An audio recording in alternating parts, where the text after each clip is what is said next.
without any items, with his head facing me, but his eyes were looking up at the ceiling. I felt uncomfortable. I honestly didn't know how to deal with it. I tried speaking with him, but he only responded in loud noises. I kept checking if he was with someone outside, but he was alone. There weren't any cars in the parking lot, so I assumed he walked. He stood there for so long.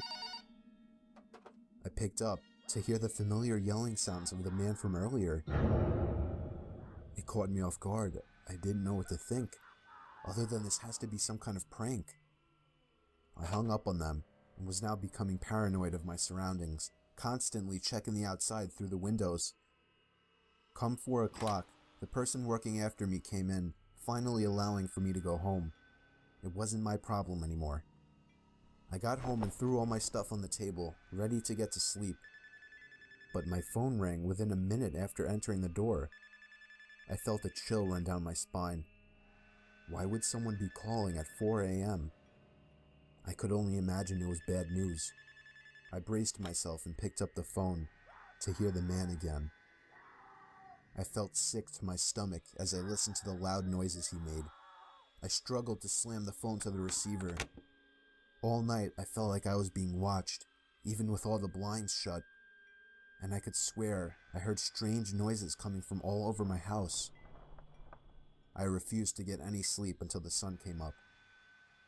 Weeks passed and I had forgotten about the incident, until one day, when going into the basement for the first time in a while, I found that papers had been scattered all over the floor, and when I went into the basement closet, I found writing on the walls.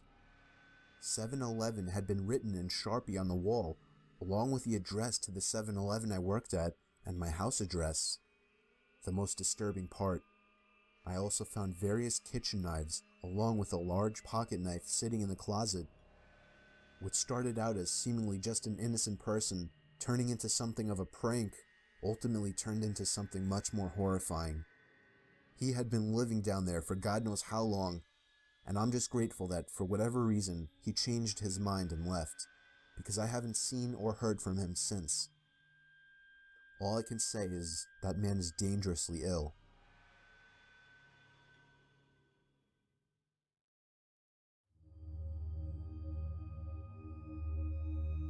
About 5 years ago, I lived downtown in a major city in the US. I've always been a night person, so I would often find myself bored after my roommate, who was decidedly not a night person, went to sleep. To pass the time, I used to go for long walks and spend the time thinking. I spent 4 years like that, walking alone at night, and never once had a reason to feel afraid. I always used to joke with my roommates that even the drug dealers in the city were polite. But all that changed in just a few minutes of one evening. It was a Wednesday, somewhere between 1 and 2 in the morning, and I was walking near a police-patrolled park quite a ways from my apartment. It was a quiet night, even for a weeknight, with very little traffic and almost no one on foot. The park, as it was most nights, was completely empty. I went down a short side street in order to loop back down my apartment when I first noticed him. At the far end of the street, on my side, was the silhouette of a man dancing. It was a strange dance, similar to a waltz, but he finished each box with an odd forward stride. I guess you could say he was dance walking, headed straight for me. Deciding he was probably drunk, I stepped as close as I could to the road to give him the majority of the sidewalk to pass me. The closer he got, the more I realized how gracefully he was moving. He was very tall and lanky and wearing an old suit. He danced closer still until I could make out his face. His eyes were open wide and wild, head tilted back slightly, looking off at the sky. His mouth was formed in a painfully wide cartoon of a smile. Between the eyes and the smile, I decided to cross the street before he danced any closer. I took my eyes off of him to cross the empty street. As I reached the other side, I glanced back, and then stopped dead in my tracks. He had stopped dancing and was standing with one foot in the street, perfectly parallel to me. He was facing me, but still looking skyward. smile still wide on his lips. I was completely and utterly unnerved by this. I started walking again, but kept my eyes on the man. He didn't move. Once I had put about half a block between us, I turned away from him for a moment to watch the sidewalk in front of me. The street and sidewalk ahead of me were completely empty. Still unnerved, I looked back to where he had been standing to find him gone. For the briefest of moments I felt relieved, until I noticed him. He had crossed the street and was now slightly crouched down. I couldn't tell for sure due to the distance and the shadows, but I was certain he was facing me. I had looked away from him for no more than 10 seconds, so it was clear that he had moved fast. I was so shocked and I stood there for some time, staring at him, and then he started moving toward me again. He took giant, exaggerated tiptoed steps, as if he were a cartoon character sneaking up on someone, except he was moving very, very quickly. I'd like to say at this point that I ran away or pulled out my pepper spray or cell phone or anything at all, but I didn't. I just stood there, completely frozen, as the smiling man crept toward me. And then he stopped again, about a car length away from me, still smiling his smile, still looking to the sky. When I finally found my voice, I blurted out the first thing that came to mind. What I meant to ask was, "What the fuck do you want?" in an angry, commanding tone. What came out was a whimper. What the fuck? Regardless of whether or not humans can smell fear, they can certainly hear it. I heard it in my own voice, and that only made me more afraid. But he didn't react to it at all. He just stood there, smiling. And then, after what felt like forever, he turned around, very slowly, and started dance-walking away. Just like that. Not wanting to turn my back to him again, I just watched him go, until he was far enough away to almost be out of sight. And then I realized something. He wasn't moving away anymore, nor was he dancing. I watched in horror as the distant shape of him got bigger and bigger. He was coming back my way. He was coming back my way, and this time he was running. I ran too. I ran until I was off the side road and back onto a better lit road with sparse traffic. Looking behind me then, he was nowhere to be found. The rest of my way home, I kept glancing over my shoulder, always expecting to see his stupid smile, but he was never there. I lived in that city for 6 months after that, and I never went out for another walk. There was something about his face that always haunted me. He didn't look drunk. He didn't look high. He looked completely and utterly insane. And that's a very, very scary thing to see.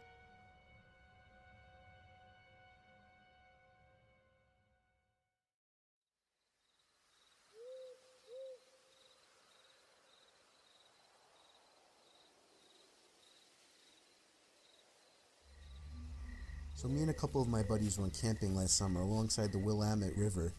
We actually had a decent hike into the deep end of woods. We did some night fishing, listening to music, and basically drank to the point where everything was funny later in the night. I would guess we finally called it a night somewhere past 2 a.m. I shared a tent with one of my buds while the other two shared another tent. We heard them laughing about something. At first we laughed at the sound of their laughing, but it soon got annoying and we yelled for them to shut up.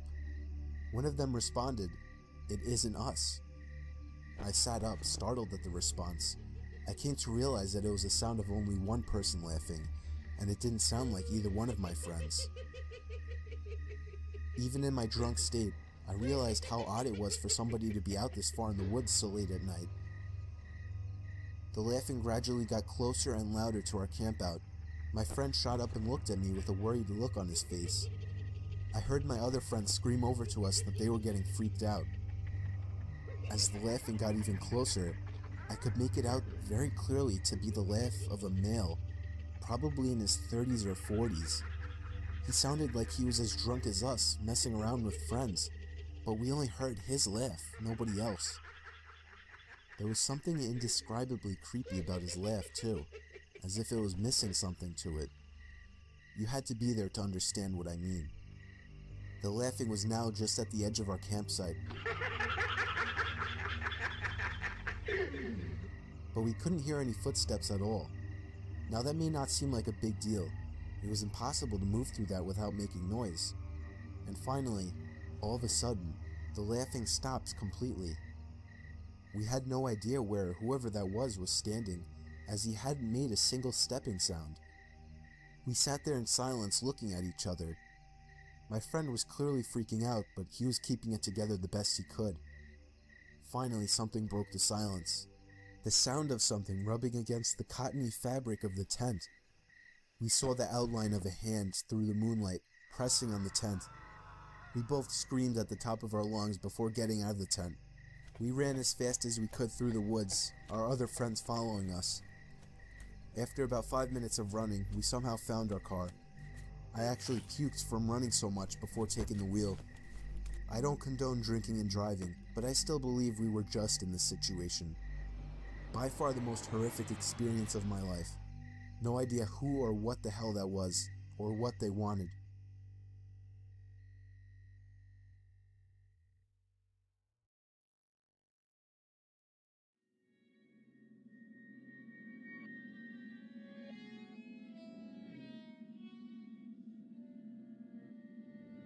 I was having a horrifying dream, possibly the most disturbing nightmare of my life. I was in my house, or the closest thing to my house that my dream could produce.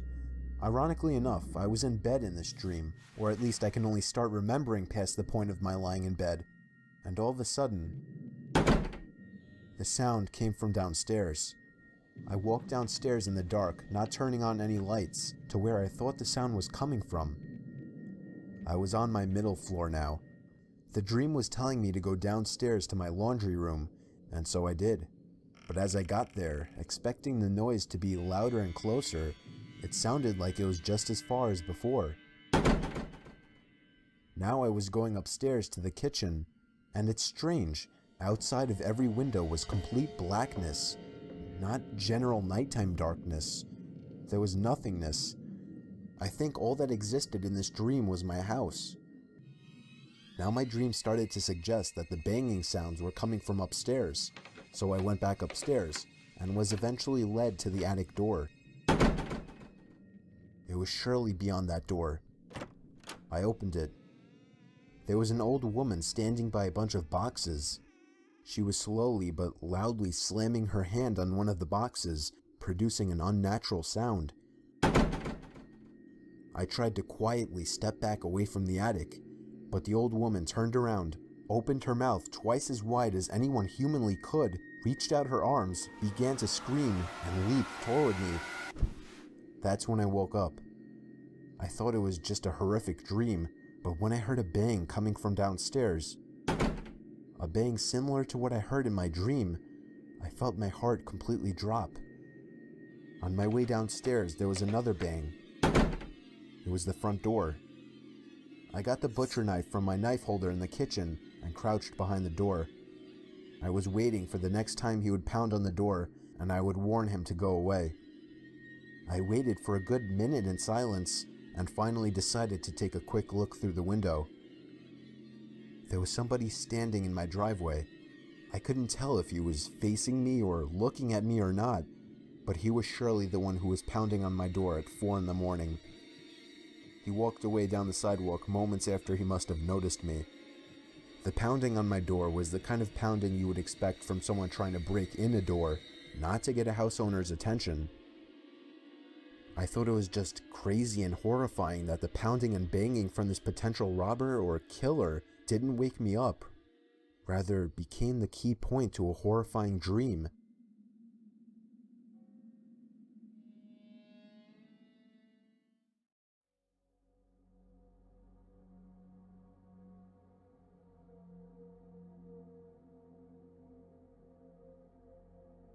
I was 19 years old at the time, working at a sketchy motel.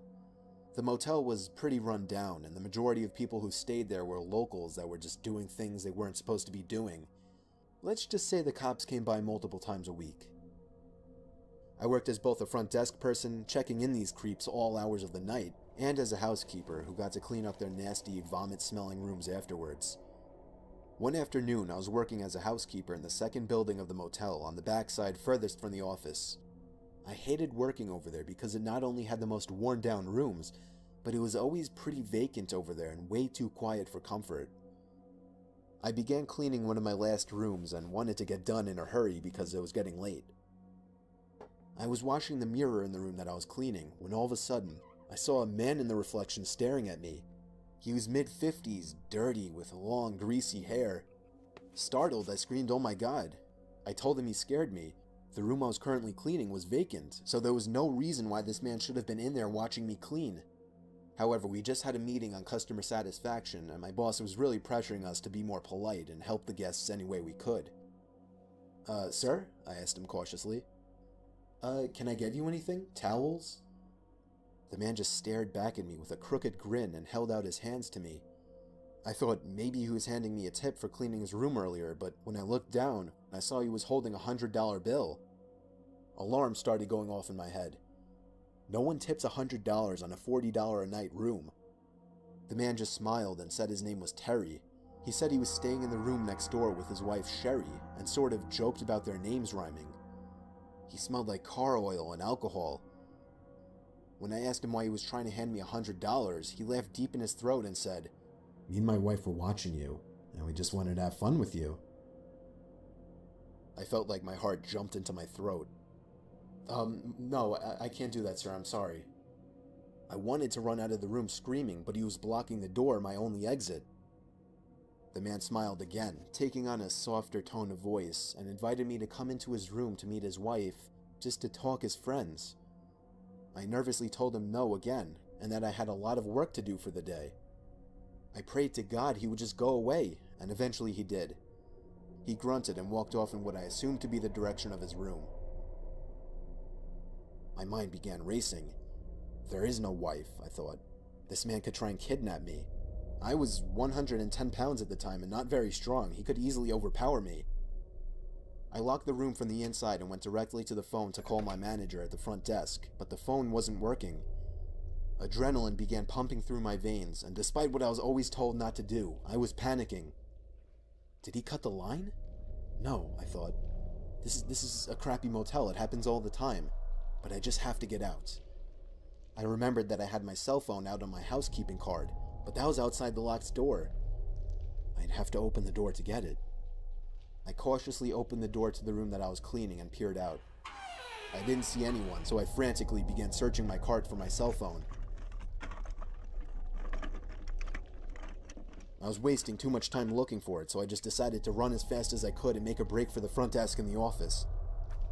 Then from behind me, I heard the man again, but this time he was screaming to someone else, "She's running, she's getting away." I could hear his shoes slamming against the pavement after me. I quickly turned the corner, grabbed my keycard, and let myself into a stockroom and locked the door. Within moments, I heard the sound of the dirty guy and someone else running outside, searching for me. I stayed in that stockroom for 30 minutes shaking until I could no longer hear him searching for me. I finally got the courage to run the rest of the way to the front desk. When I made it there, I collapsed into my boss's arms and he called the police. The man and whoever else was in the room with him peeled out before the cops could arrive, and I was beyond shaken up. According to the police who ran a search, this wasn't the first time he had done something like this, and he was actually wanted for sexual assault, gross sexual imposition, and in the past was once charged with rape. A few weeks later, on what happened to be my birthday, this guy was caught. A few weeks after that, I quit. I will never again work at another motel.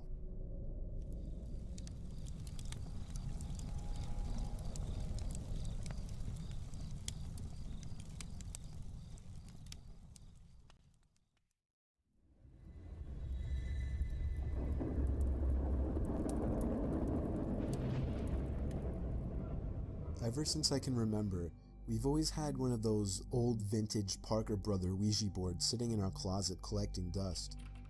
When I was a kid, I always wondered what it was.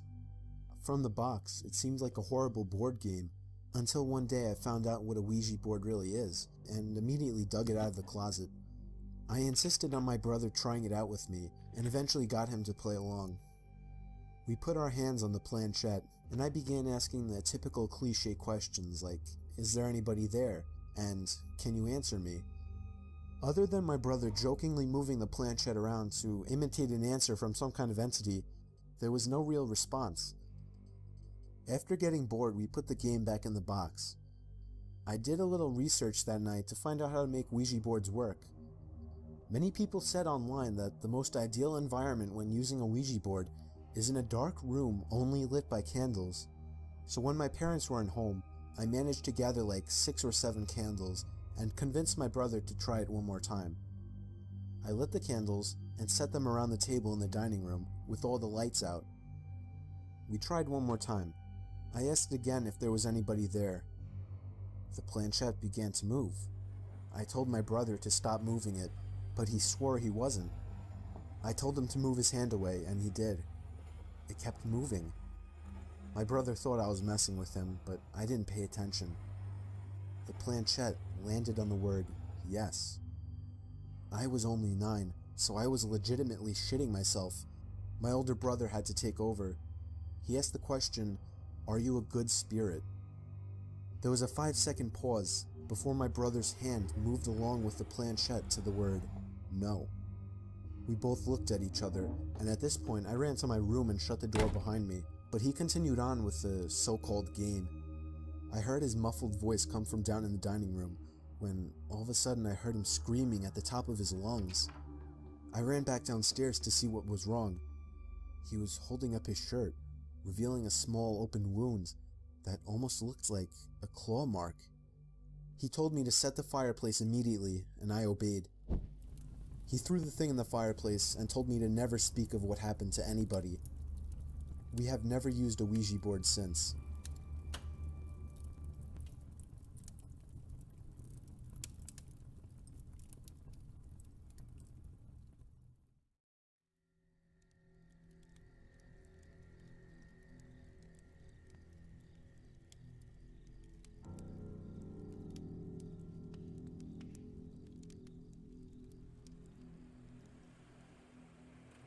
When I was a kid, my parents would sometimes bring me down to my aunt and uncle's place to stay for the weekend. Mainly, I'd spend time playing with my 2 cousins who were around the same age as me. They lived on a small farm with plenty of open space, and we could run around doing pretty much whatever we wanted. If we thought we could get away with it, the 3 of us would sometimes cross over to the neighboring farm about half a mile away. It had been abandoned for decades, with a scattering of derelict buildings and other structures still standing on the property, just begging to be explored. This was of course a gold mine for 3 adventurous young boys such as ourselves, especially after my cousins told me stories about the deaths that took place in the house. It was pretty classic fare. Man goes crazy, axe murders his entire family, hangs himself, returns every night as an angry spirit looking for new victims. Good, grisly stuff. Even at that age, I knew they were probably making it up, or at least embellishing old rumors. But seeing as how the setting lent itself so well to such tales, I allowed myself to buy into it. One afternoon, we decided to play hide and seek. When it was my turn to hide, I ran off for a flimsy brown barn that had living quarters on top, and climbed the stairs looking for a good spot. There was still furniture inside, and personal belongings lay scattered across the floor. I maneuvered over broken dishes, tattered clothes, and crumbling books, eventually coming to a small room with a closet. Jackpot. There were even long black dresses still hanging on the rod that I could hide behind. I stepped inside and managed to force shut the folding door. My only illumination was a slit of sunlight that shone through the crack in the door from a nearby window. I crouched down with knees tucked into chest and waited. Some time passed and there was still no sign of my seekers. I waited some more, debating if and when I should give myself up. After nearly an hour, this was starting to get boring. My head drooped. I woke with a jerk. It was pitch black. Drowsy and confused, I forgot for a minute where I was or what I had been doing. As it came back to me, the realization that it was now nighttime and that I had been abandoned here filled me with sinking dread in the pit of my stomach. I tried to get up, but a sudden cramp in my calf kept me grounded. I squirmed about, waiting for it to pass, when I heard a door slamming shut downstairs, and instantly froze. One of my cousins? There was a brief period of silence. Then footsteps at the bottom of the stairs. But not just footsteps, a thud too. After every other step. These weren't the footfalls of a child. They were slow, heavy, deliberate. I held my breath, praying they would go away. They did not. The noises continued to ascend.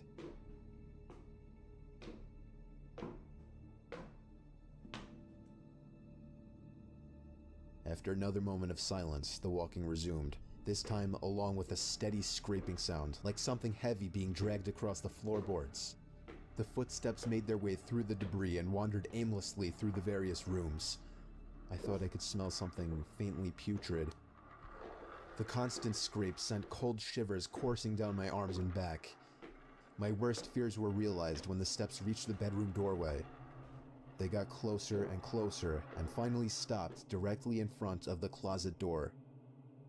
I couldn't see a thing. After an agonizing pause, they continued on over to the other side of the room and out the doorway again. They faded away down the hallway. I waited for what seemed like an eternity. There were no more sounds now, and I was trying to build up enough courage to open the door and flee. 3 things happened simultaneously just then. I was bombarded with a smell I can only describe as fresh roadkill. I heard raspy breathing behind me in the dark closet, and I felt hot breath against the nape of my neck. That was enough for me to hurtle myself out from the confines of that nightmare space, relying on memory and scant moonlight to navigate through the darkened house. All the while, I heard footsteps chasing behind me, closing in with terrifying speed. It was a clumsy, torturous escape full of trips and bumps and blind stumbling. I never looked back, at least not until I had burst out the front door and into the country night. And when I did turn around, I saw absolutely nothing. There were no more footsteps and nobody was chasing me. That didn't stop me from running though, all the way back to my aunt and uncle's house. There was a police car in the driveway when I got back. My parents were there too, worried sick. Everybody demanded to know where I had been. Apparently, when my cousins still hadn't found me by evening, they'd returned home to tell their parents. Eventually, the police were called in and informed me that they had already scoured every building on the farm. The insinuation that I was lying about my whereabouts didn't go unnoticed. None of it made any sense. It wasn't until years later that one of my cousins filled in a final piece of the story. He and his brothers had spent hours searching for me like they said, but the part they didn't tell anyone was that they thought they spotted me in the window of the bedroom I was hiding in. And when they got closer, they saw that it wasn't me. A young boy neither of them recognized was smiling and waving down at them and gesturing for them to come upstairs.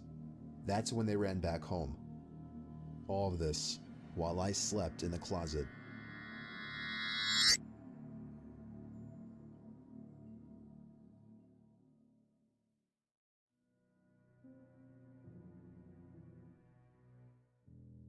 This story took place about 5 years ago on Christmas Eve night. It was around 1 in the morning, and I had just finished placing presents under the tree. I went upstairs to brush up and everything, then came back downstairs to the kitchen to get a glass of water before bed. My son Jake, who was 4 at the time, was standing by the stairs leading to the basement. I asked him what he was doing up so late. He pointed down the stairs and said, "Santa." I picked him up and carried him back to his room. I took a glass of water and went to bed. I woke up around an hour later to my son running down the hall outside my room. I sighed and got out of bed. As I was going down the stairs, I saw Jake by the tree looking at presents. Then he ran past me into the basement stairs again. He pointed down the stairs again. This time I looked down the stairwell, and my heart dropped as I saw a black figure sitting on the bottom step. I almost screamed, but I somehow held it in. I pulled my son quietly away from the basement door and closer to the front door of the house. I moved my hand away from my son's mouth to reach for the lock in the doorknob. I tried to pull the door open as quietly as possible, but it was pointless. The squeaky hinges let out the usual ear-piercing screeches, and I cringed in my mouth and eyes as I did. Suddenly, there were heavy stomps coming from up the basement stairs. I screamed and pushed open the storm door and practically threw Jake outside. I shut both doors behind us and we ran to the neighbor's house. I rang the doorbell as fast as possible, probably 30 times before they answered. After that, we went inside and stayed there and waited for the police. Whoever that person was gone though, as determined after the police conducted a thorough investigation of the house. I ended up lying to Jake, telling him that actually was Santa Claus, but a few years later, he remembered the incident and became a little more wise to what actually happened.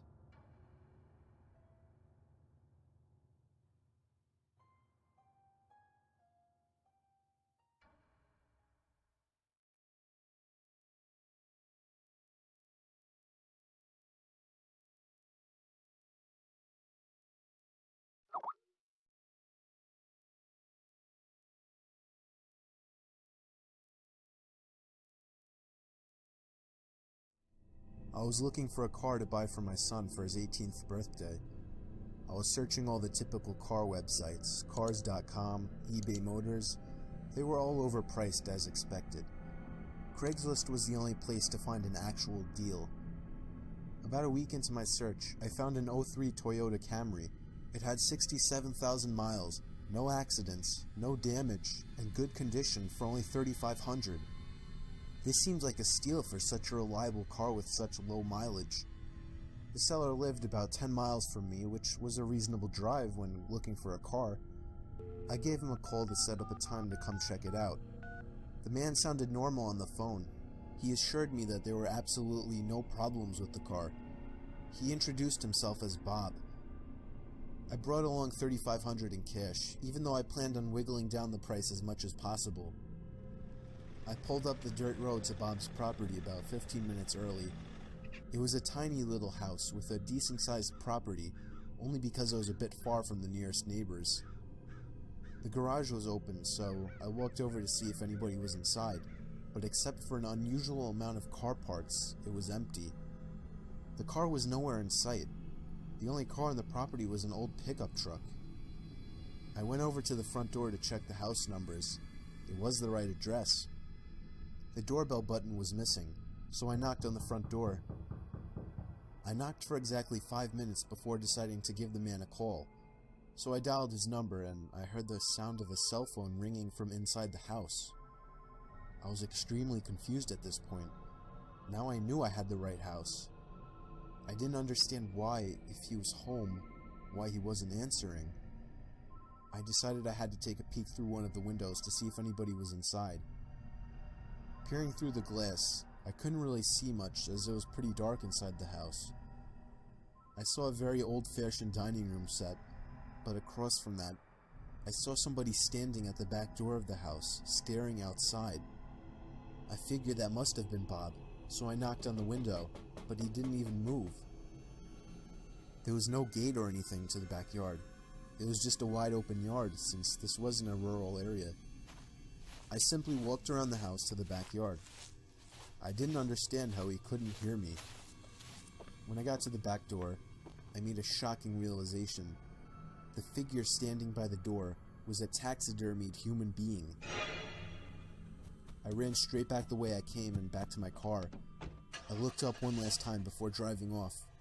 The blinds to the window I had peeked into had been shut, but I could see 2 of the blinds bent open. Somebody was at that window watching me. You can probably guess I had the gas pedal to the floor the whole way home. The whole situation still makes no sense. All the car parts, the fact that there was no Toyota Camry, the taxidermied human being. The fact that there was no car there leads me to believe that whoever that man wasn't planning on selling me anything. And that also leads to the disturbing thought that I was very close to becoming a lifeless statue staring out that man's back door.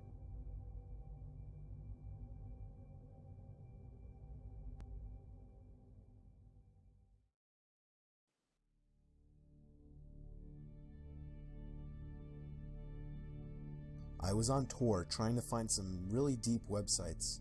I was in a chat room where people normally shared links to deeper websites and weird pictures and videos, commonly illegal pornography. Some guy named Vintage XXX posted a link without describing what it was. I clicked on it, and it took me to a black screen where a big video box eventually popped up with a play button.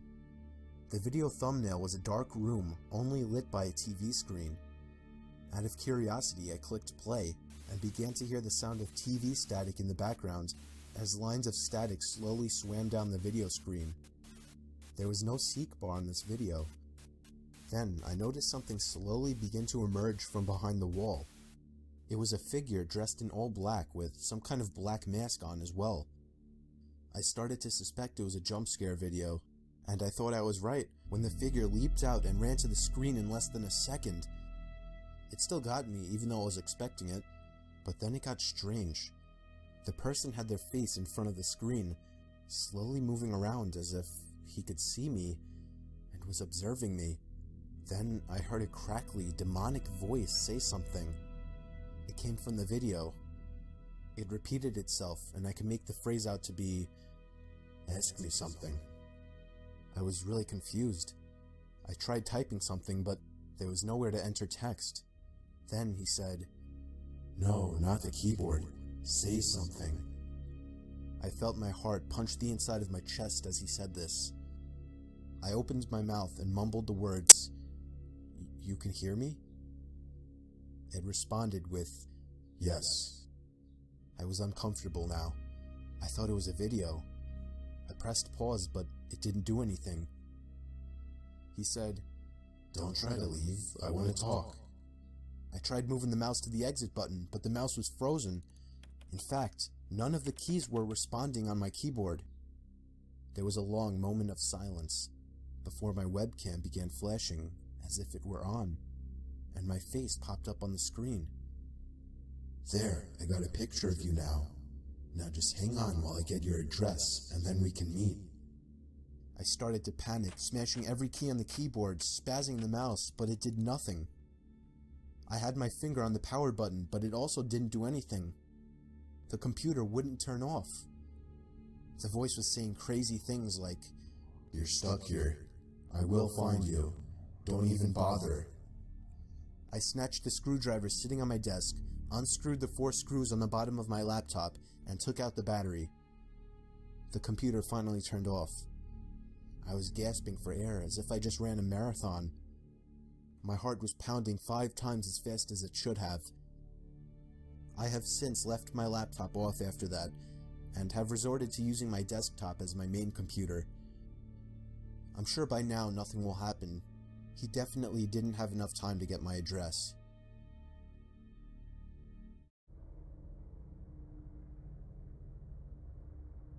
It was very common for me to be home alone at night, as I only lived with my dad, and his shifts would constantly shift from days to nights. This happened around the time my dad was doing night shifts. I would stay up really late on these nights watching movies. It's always taken me a long time to fall asleep, so after turning off the TV to go to sleep, I probably laid there for a good half hour. Then, I heard a toy fall over in my toy closet. It was nothing too suspicious, but it still creeped me out. But then the doorknob to my closet started to wiggle, until finally unlocking the door. I hid under my covers, not making a sound. It was strangely quiet for a good 2 minutes, so I finally peeked my head out of the covers. There was a figure standing next to my bed, looking down at me. I screamed at the top of my lungs and began hugging the wall behind me. The figure looked out the window and then just walked away out of the room. I stayed in that position for like an hour before checking if he was really gone. The front door was left wide open, so it seemed he had left. I didn't get a minute of sleep that night.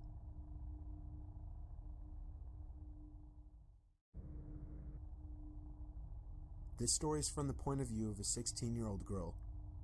I used to have a boy living next door to me that was obsessed with me. His name was Joey. Every time I would go outside, Joey would come outside as well, as if he were watching me through his windows, waiting for me. He was 17 and very weird, and he didn't seem to have any friends, as he was always home. I tried to give every sign possible that I didn't like this guy, but he wouldn't get the message. So I had to finally just tell him one day that I don't like him and to leave me alone. The look on his face that day is something that won't leave me. It was the kind of angry look a toddler gives their parents when they can't have a toy. Coming from a 17-year-old, that's much more disturbing. One night, my parents left me to watch the house. I was working on a school project when I felt my bed shift a little bit. I looked under my bed. I screamed as I saw Joey laying under my bed. I ran away while he tried to crawl out from under my bed. I ran to his house and rang the bell at least 10 times, telling his parents about it when they opened the door. Joey never came out of my house, so I called the police. His parents begged me not to, but I ignored them. The police found him still in my room and arrested him. Apparently, he admitted this wasn't the first time he had hid under my bed. They also found pictures of me scattered across his room. The most disturbing one was of me sleeping, and it was taken from inside my room.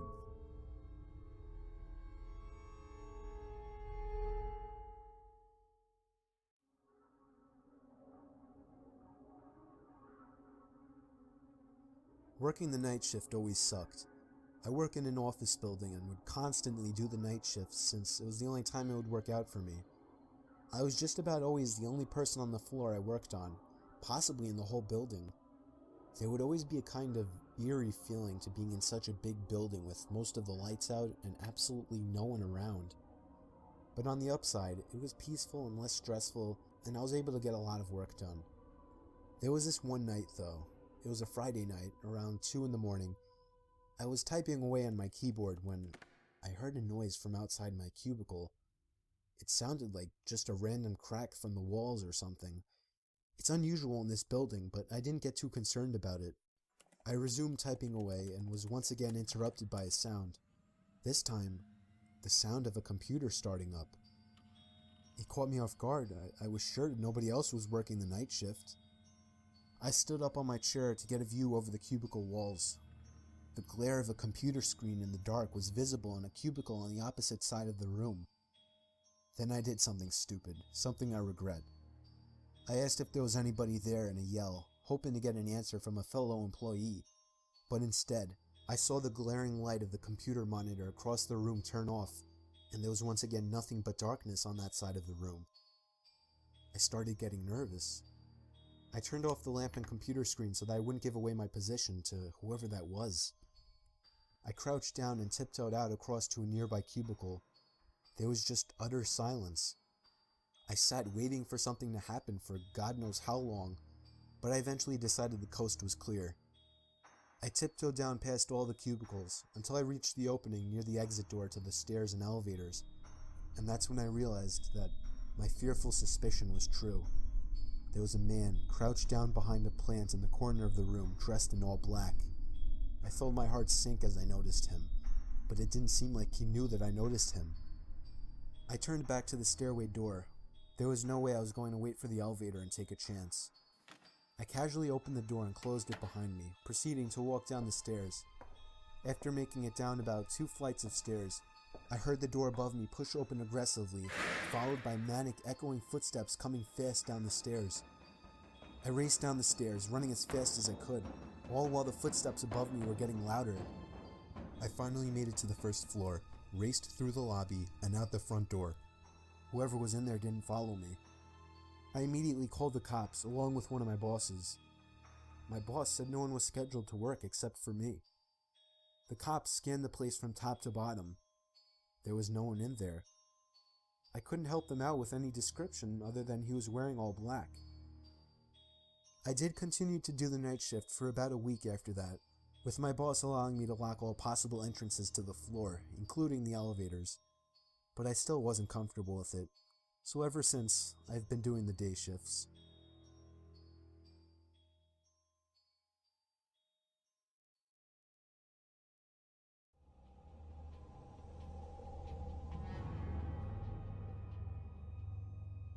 This happened 4 years ago when I was still in high school. I was told to do my last delivery of my shift. I got in my car, which was a 1999 Camry, perfect for delivering pizzas. I GPSed the address on my phone. I live upstate in the country, so all pizza deliveries were long drives. I remember the sun was starting to set, so it was probably around 7 o'clock. I'd say after a good 15 minutes of driving through the foresty dirt roads, my GPS said I had arrived. It was an old little cottage-like house made almost entirely of wood. It was sitting all by itself in the middle of absolutely nothing but forest. The lawn was completely unkept, as the grass was almost at knee height. I was used to this kind of thing, so I didn't think much of it. I took the pizza to the front door. There was no doorbell, so I knocked loudly on the door. Within 10 seconds, I heard the sound of footsteps hitting wood on the inside of the house. The footsteps made it to the door and stopped. I started to feel uneasy. I got the feeling that I was being watched. And that's when I noticed there was a peephole in the door. "It's the pizza guy," I called out. I heard a low, harsh-sounding voice on the other side of the door, telling me to bring the pizza out back. I didn't like the idea of going back there. Something didn't seem right. "Are you sure, sir?" I called out. He didn't answer my question. The sound of footsteps didn't move away from the door, so I had the feeling he was still watching me. I almost found myself walking back to my car, but I decided I didn't want any trouble with my boss. The last time I brought a pizza back, he gave me attitude, so I reluctantly walked through the uncut grass and around the small house to the back. I remember there was a shed and a little patio back there. In the patio, there was a table with 4 chairs surrounding it. In one of the chairs, facing away from me, I saw the head of somebody sitting in the seat. I began walking over and said, "Excuse me," but the person didn't even move an inch. "Excuse me," I said again louder. Then from behind me, I heard, "Psst, over here."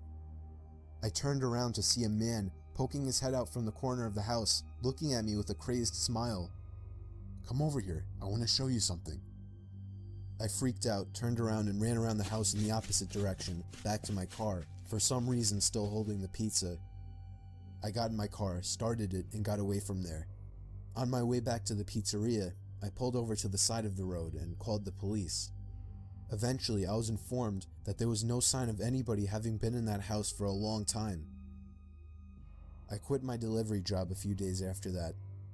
I have no idea what would have happened to me had I gone up to that man, but to this day, I still wish I had just turned my head to see who or what was sitting in that patio chair.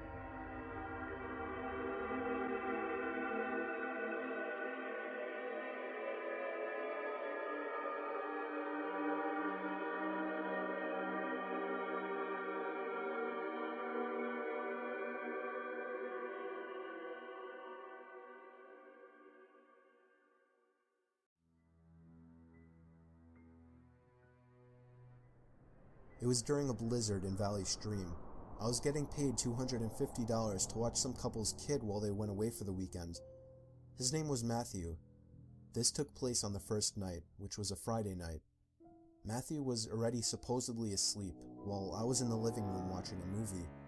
I got a knock at the door, and looked at the clock. It was close to midnight. There was no way I was opening it.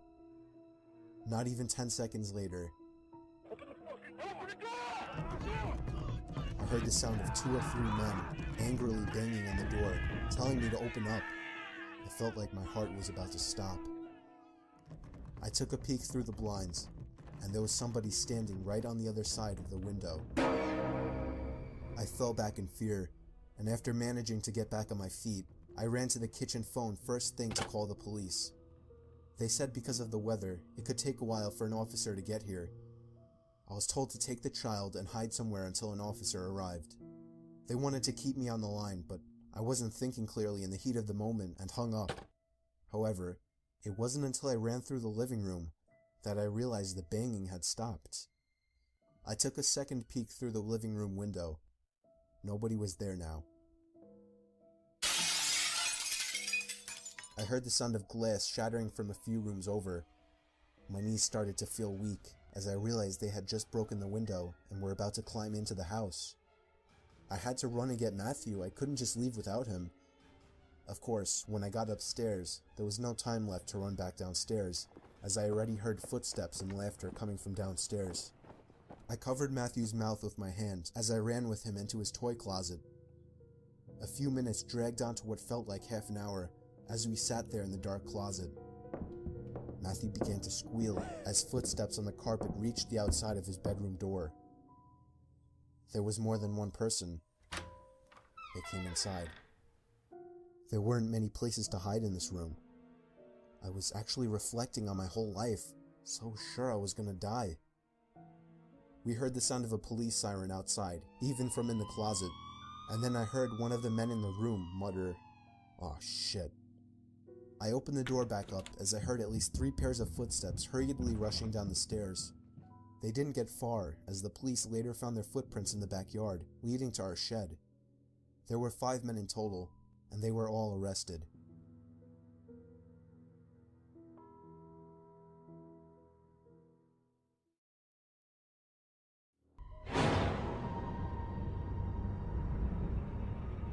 This happened when I was 15 years old. My best friend Anthony wanted me to come over for the guy on the other end was silent. I regained a straight face and tried to continue with the call. It went something like this. Sir, would it be alright if I borrowed one of the wheels from your car? What's your name, kid? My name is Bob. Really? You sure it's not Anthony? It hit me like a brick. I looked up at Anthony, whose face was noticeably full of fear. I hung up the phone, not wanting to be on the line with whoever that was for another second. Anthony, who the hell was that? I asked him. I don't know, he told me. Does your caller ID info display your name or something? No, it shows my dad's name. We hopped on the computer and did some research, trying to figure out how it was possible to get someone's name through their phone number. It didn't make sense how he could get Anthony's name so quickly. He was way too young at the time to be on any of those personal information sharing websites. We ended up asking a question on Yahoo Answers, since no one had a similar experience. The question turned up no answers. I suggested he call his dad, but he said he wasn't supposed to have anybody over for the weekend, so he didn't want to call. We planned on sleeping in the living room, so we just resumed watching the movie that we hadn't finished from earlier. Right after the phone call had left my mind, me and Anthony looked at each other when we heard his front storm door opening, and then the doorknob to the front door began to turn. It only was able to turn about halfway before the lock restricted it. Anthony turned off the TV, and I went over to the window to see who it was. I spread the blinds open. There was a tall guy standing outside. He noticed the blinds moving, and turned to look at me. I practically threw the blinds back into place. Me and Anthony hid in the kitchen, listening for any more noises. We heard the sound of the gate to the backyard opening, as it was right outside the kitchen window. "God damn it," I said. "I forgot to shut the back door."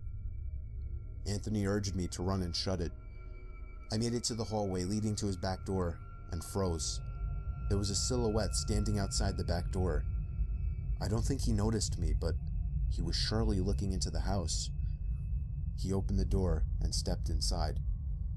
I tiptoed to the kitchen and motioned for Anthony to follow me upstairs. We made it to his room as quietly as possible, pulling the door shut to avoid making any noise. We crawled under his bed. He had cloth covering the bottom of his bed, so you couldn't see anything under it unless you actually moved the cloth. The doors downstairs all opened, each one getting closer to the stairs. Thumps finally began up the stairs, and he was right outside the door now. The door to the room opened. I could hear Anthony's breathing. It was too loud. Footsteps moved over to the closet, and then the closet opened. I could hear the coat hangers being slid around as the fabric of the jackets and coats rubbed against each other. Footsteps moved over to the bed and stopped. I felt like my heart was about to explode out of my chest. Anthony's breathing was too loud. I had to cover his mouth with my hand. Nothing but silence in the room now. We laid still for so long, I almost thought he wasn't even in the room anymore. I moved my hand away from Anthony's mouth and whispered in his ear, "You think we can make a run for it?" He was about to answer when the most disturbing, memory-haunting scream I'd ever heard filled my ears as Anthony was seemingly dragged out from under the bed. I crawled out and saw him struggling with the man. I desperately looked around for anything to use as a weapon. I settled with the screwdriver sitting on his nightstand. I hurried over to the man and drove the screwdriver into his back. He let go of Anthony as he let out a scream of agony, giving us time to get the hell out of the house. Running onto the road would give away our position too easily. It would take too long to make it to his neighbor's house. We dove for the tree line in the woods and took cover behind a bush, watching the house. The back door opened as the man stepped outside, looking around the backyard. He then looked out to the woods. I felt his eyes pass me as he scanned through the tree line. It seemed that it was too dark for him to see us. Then, he turned his head back in our direction. I ducked behind the bush. Joe, he's coming. What? Dude, get up, we gotta run. He was right. The man was approaching us fast. How could he have seen us? We ran through the woods with the leaves crunching under us, giving away our position. When Anthony tripped over something, I crouched down with him, hoping we had run far enough. Not even 20 seconds later, oncoming footsteps from the direction we were running from came fast. They slowed down only 2 trees away from us, as we lay face down in the leaves. Moments later, the footsteps take off in another direction. We waited until we could no longer hear them, and took off back in the direction of the house. While running, over the sound of leaves crushing and my heavy breathing, I could swear I heard leaves crushing from behind us. We made it back to his backyard, into his house, and this time remembering to shut the back door. We were now able to call the police. Anthony stayed on the line with them, while I patrolled the back windows, making sure nobody was out there. It was so dark though, I couldn't see anything. So I did something that seems stupid today. I turned on his backyard lights, and immediately in the distance, over by the woods, I saw him, standing in front of a big tree. He turned off back into the woods and disappeared out of sight. That was the last time me or Anthony ever saw him. I would be lying if I told you we heard the occasional knocks at our windows or something cliche. No, that was it. 5 years have passed and nothing has happened. Do I wonder if it was somehow linked to the prank call? Maybe. Does it make sense? Not really. But yeah, this was the story of how me and my still best friend Anthony almost died during a break-in.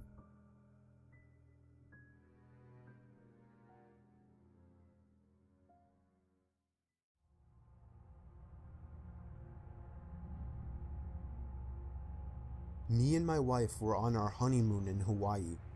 We were on the island of Oahu, sitting on the beach. My wife got up to go to the bathroom, and when she got back, she told me that there was a creepy man watching her walk into the bathroom, and when she tried to walk out, he blocked her path. She only got away because there were 2 other people walking into the bathroom, so he got out of the way. I asked her what the man looked like, and she looked over, but unfortunately, she said he was gone.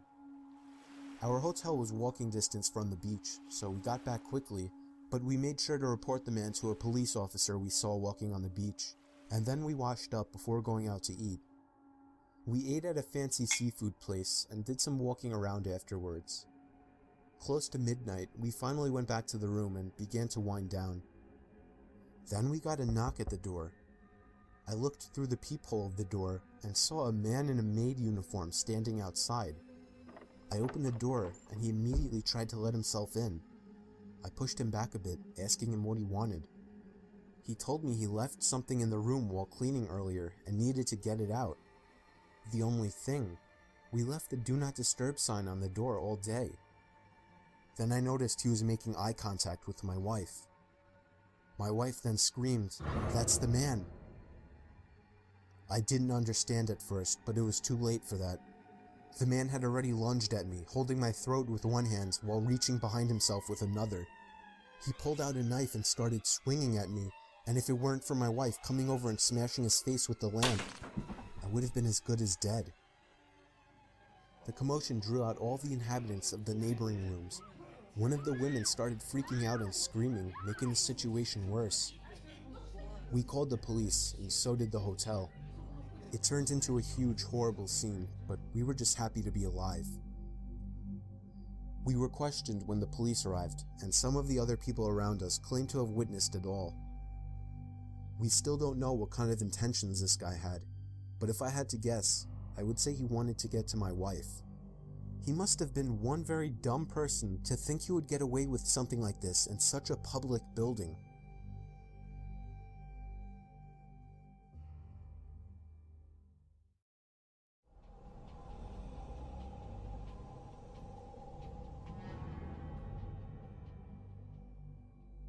I'll never forget this night.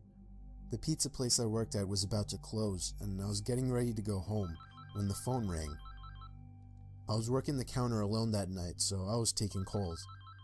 I picked up the phone. There was complete silence, so I hung up. About a minute later, the phone rings again, so I pick up again. Still silence. I was about to hang up again when I heard the very weak and cold voice of an old woman on the other end. She said she wanted a regular pie delivered. I remained polite on the phone, but on the inside I was screaming. I just wanted to get home and end my shift. I called out to my boss that somebody is requesting a delivery. He told me I had to go. I was upset at first, but I realized it's another tip, and the old ones usually tip the most, so I decided it was okay. I took down the address and told her it would be there soon, but she had already hung up. I thought that was rude, but I ignored it and yelled to the chef that I needed one regular. My boss told me to just go home after the delivery as the place would be closed, so a little before 10 o'clock, I got in my car and put the address into my GPS. The house was 7 miles away. The GPS took me to the quiet side of town. I arrived to the house. It was a small, one-floor house on a very quiet and empty block. I took the pizza and walked up to the door and rang the doorbell. There were no lights on in the house. I hoped that she hadn't given me the wrong address. I rang the doorbell again. There was still no answer. I was about to give up when I turned my head and saw somebody standing at the window. I got a little freaked out and backed up at first, but I eventually got closer to the window to see the person. It was an old woman, probably in her late 70s. She was just staring at me with a blank expression. I yelled to her through the glass that I had her pizza. She didn't react to what I said, so I screamed it louder. A big smile ran across her face. Not a pleasant, genuine smile. It was a smile that sent chills down my spine. I still remember that exact face she made through the window. I decided that I was freaked out enough and got back to my car and set the pizza in the passenger seat. I had to text my boss about this. I shot him a quick text and started my car, ready to get the hell away. I looked to my right to get one more look, to see the woman standing right outside my passenger side window, giving me the same stare she had given me before. I put my car in drive and floored it down the street, not looking back. My boss never made me do a late night delivery again.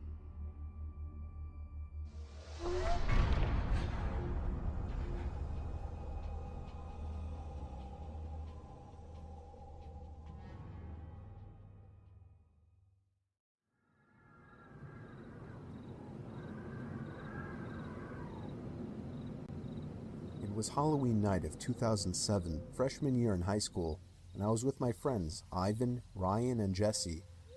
We were all dressed as the Super Mario characters. I was Luigi since I was the second tallest. Ivan was Mario since he's short and buff. Not that Mario was buff. Jesse was Waluigi because he's freakishly tall and skinny, and Ryan was Wario because he's just really fat. So they were the perfect group costumes for us. We live in a very non-congested suburban neighborhood with a decent amount of space in between houses. On Halloween, that's the worst thing ever. Less bang for your buck. We were trick-or-treating for hours, way past dark, and eventually came the time when most trick-or-treaters were heading home. My feet started to hurt, and I had to constantly switch arms for holding the now 10-pound pillow sack of candy, but we planned on going until our bags were completely full. A lot of the houses by now weren't answering anymore. It was probably past their cutoff time for giving candy to trick-or-treaters. Approaching our next house, we saw a purple bucket on the stoop, which was the best feeling ever. I was the one to get close enough to realize it was empty, which was the worst feeling ever. I turned around when I heard a knock at the window of the house. We all looked at the window. Couldn't see anyone, but heard someone call out, "Wait." The door opened and an older man, late 40s, already balding, stepped outside. He told us to come inside so he can get us some more candy. I said we could just wait out here. He responded saying something along the lines of, "Nonsense, come on in, we'll get you your candy." Ivan stepped in and said, "It's alright. Come on, Dan, let's go." I told the guy to take care and apologized. He just stood there watching as we walked off, not saying anything. I felt bad, but at the same time, that guy seemed like a creeper, and I figured I just dodged a bullet not going in there. If the story ended there, it wouldn't be scary, so of course, it didn't end there. We skipped a few of the guy's neighboring houses just to get further away and continued on with our business. We were walking down close to the nature preserve now, so there weren't many houses around us. At this point, we were now walking back closer to Jesse's house. I noticed Ryan had stopped walking, and I turned around to see what's up. He said he heard someone moving from behind the trees in the preserve. Now this was before everyone's phones had flashlights, so we couldn't just go searching in the woods for someone. Besides, we were just telling Ryan that it must have been a raccoon or something. You may think this is a bit of a cliche, but when things like this happen in real life, you always assume the more logical possibility. It's just natural. Why would we assume we were being followed? I had to put my arm around Ryan's shoulder and nudge him forward. A little ways down the street, me and Ivan picked up on the sound as well. When we all stopped, the sounds of the footsteps from beyond the trees stopped as well. Ivan yelled at the obvious stalker to go away, or we would beat the shit out of them. I knew he was just bluffing though. I could hear the nervousness in his voice. The snap of a twig from beyond the trees triggered a fight-or-flight response in all of us. Me, Jesse, and Ryan all ran for it. Ivan was at first charging to attack, but he quickly followed after realizing we had all taken off. We ran down the dark street, and we all noticed the sounds of at least 2 or 3 pairs of footsteps crushing the twigs and leaves in the woods. We banked it hard right down Jesse Street when it finally came up, and ran straight for his backyard, entering his house through the back door. The first thing we did was peek out through his living room window. We couldn't see anyone. We all had to gather our thoughts and discuss what the hell just went down in his living room, when all of a sudden we heard Jesse's backyard gate slam shut. Jesse dove to turn off the lights. There was a click and a bang from down in the den. It was more than likely Jesse's back door. We all agreed to go down armed with knives and face them. Jesse turned on his back door light, but there was nobody out there. Just then the front door opened, and we all screamed like animals. Jesse's mom and sisters came rushing downstairs. They had just gotten home from their friend's little house party. We all rested assured knowing it was just them. Jesse explained what happened, but made it seem a lot less dramatic. Me and Ivan went home after that and called it a night. At 12:30 a.m., I got a disturbing text message. It was from Jesse. It said, "It wasn't my mom." I texted back saying, "What?" He responded back quickly, saying, "It wasn't my mom in the backyard." My fingers slammed the buttons on my phone, responding back, "What do you mean?" There was a long pause before he finally told me that his mom and sisters said they never went in the backyard. I told him to immediately check the backyard from his upper deck. He had already done just that. He also told his mom everything, and she had already called the police. They didn't find anyone back there, but Jesse did mention the guy who invited us in while trick-or-treating. Nothing ever became of that, and nothing ever happened at Jesse's house again after that one Halloween night.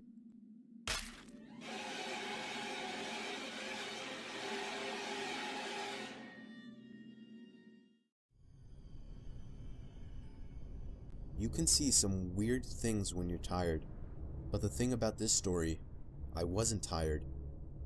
Me and the family were on vacation to some resort in a very rural area of Pennsylvania. to make the setting creepier. There weren't many young people there for me and my brothers to hang out with. It seemed like more of an adult resort. But then one day when I was walking outside of the main lodge of the resort, I for some reason looked up to a window on the second floor and saw a teenage girl looking down at me. From that distance, she looked kinda cute, so I gave her a wave, but she didn't show any sign of reaction, so I just moved on. However, later that same day, I was so bored that I was sitting on the swing set at the little playground of the resort, and that's when I saw the same girl again. She was a little ways away from me down past the playground, close to the tree line, and she was just standing there staring at me. Being a teenage guy, my hormones controlled my body, and so I got off the swing and began walking over to her. As I started getting closer to her, I realized she wasn't as cute as I thought she was. There was something about her face that just gave off a creepy vibe.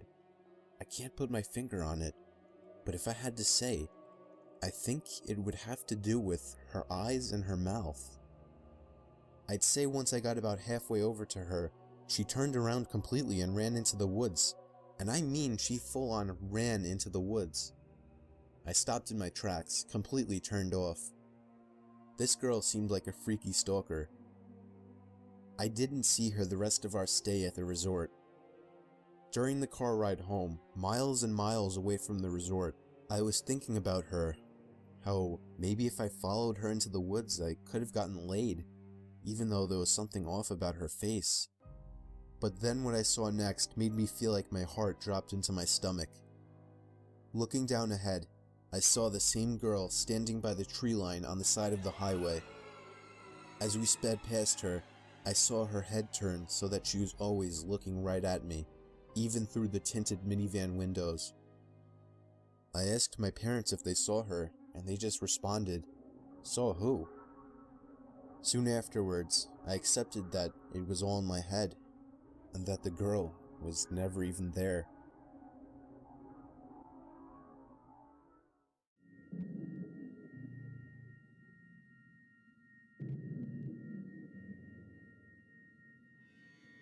There used to be a pond about half a mile away from my old house that I would commonly go fishing in. It was nicknamed Daryl's Pond. I still have no idea who Daryl was or why it was called that, but nobody owned it, so people would once in a blue moon go fishing there as well. It was usually me by myself though. I had dug a pole into the ground where I would tie a noose to and from my small kayak. I'd say it was about 3 in the afternoon when I rowed out to the middle of the pond, the sweet spot for getting a decent catch. There was another person coming out from the trees. I waved at him and gave him a smile.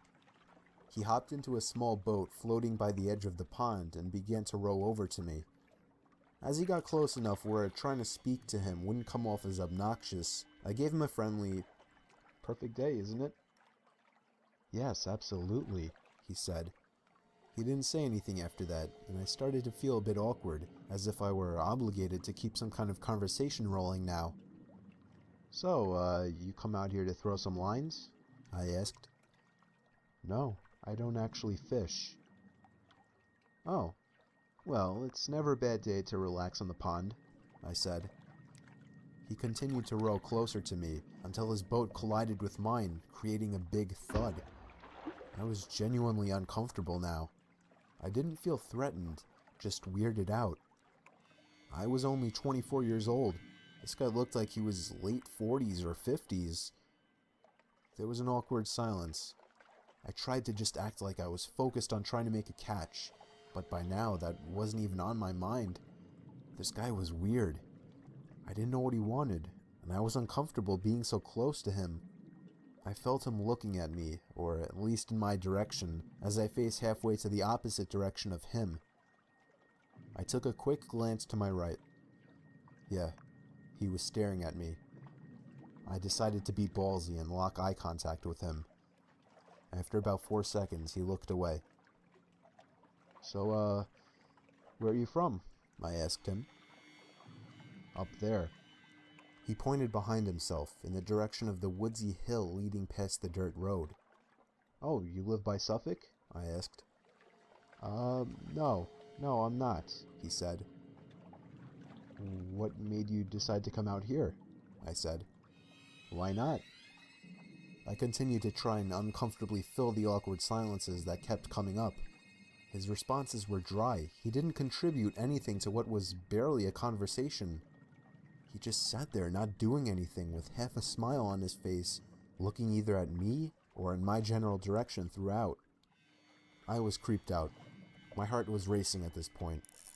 I'd go as far as saying that I was nervous for my life. We were surrounded by trees in all directions in the middle of a pond. I started to row a bit closer to land, but in a very low-key kind of way, trying to play it off as me just trying to find a better spot to find some fish. I was horrified when I saw he was following me. What a great day, huh? I felt a shake in my voice. I got close enough to the edge of the pond where I finally told the man, I think I'm gonna call it a day. I turned to see his reaction. He was still staring at me, but his smile was gone now. I can't let you leave, he said.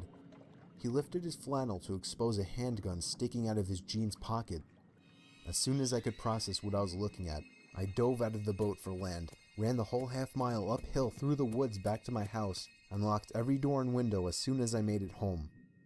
I pulled down the blinds to the dining room window, leaving it open just a crack for peeking outside undetected. It started to get dark out, and I left every light in the house off, still peeking out to the front yard, making sure I wasn't followed. The time came when I finally decided I wasn't followed. I realize now, like you, that not calling the police immediately was a huge mistake. I kept my bedroom windows open to let the room air out. My bedroom was on the second floor, so I wasn't worried about being watched through the window. About half an hour after shutting the light and falling under the covers, I heard the sound of leaves crunching from outside. I sat up to hear it more clearly. It was definitely something walking around out there. Normally I would assume it was a deer or a bear, but after what just happened, I was still in paranoia mode. I sat up as still as a statue, except for my shaking out of fear, waiting as the sounds of the steps stopped. Hey buddy, you up there? Are you trying to sleep? Sorry, I didn't mean to wake you. I felt like 100 pounds just fell directly onto my chest. It was the same voice. I knew it right away. I didn't make a sound. I crept out of the room quietly downstairs to the kitchen and grabbed the phone, practically crawling on my way out to avoid being seen through the open blinds. I called 911 like I should have earlier in the temporary safety of my bedroom. I made sure to whisper into the phone as I was still hoping that he hadn't yet heard or spotted me. 20 minutes felt like an hour as I sat behind my bed, waiting for the police to arrive in constant fear that I would hear glass breaking from downstairs, or a thud on the back door, or even just a voice again from down below my window outside. The police did a thorough investigation of the property in nearby woods, turning up nothing. They suggested I stay with a friend or a family member for a few days, and so I did. I never heard from or saw the man again, but I still moved a month later. I couldn't deal with the constant fear and paranoia of being watched through my windows. I feel much more comfortable fishing out by the bay now.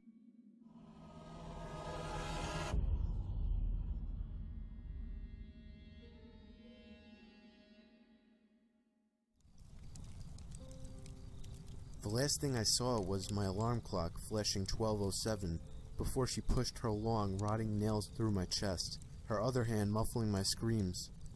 I sat bolt upright, relieved it was only a dream, but as I saw my alarm clock read 12:06, I heard my closet door creak open. Growing up with cats and dogs, I got used to the sound of scratching at my door while I slept. Now that I live alone, it's much more unsettling.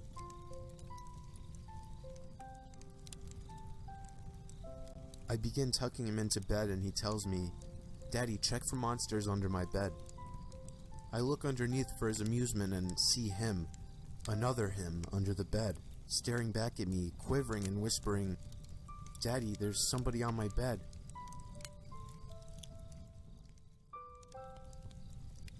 I always thought my cat had a staring problem. She always seemed fixated on my face. Until one day when I realized that she was always looking just behind me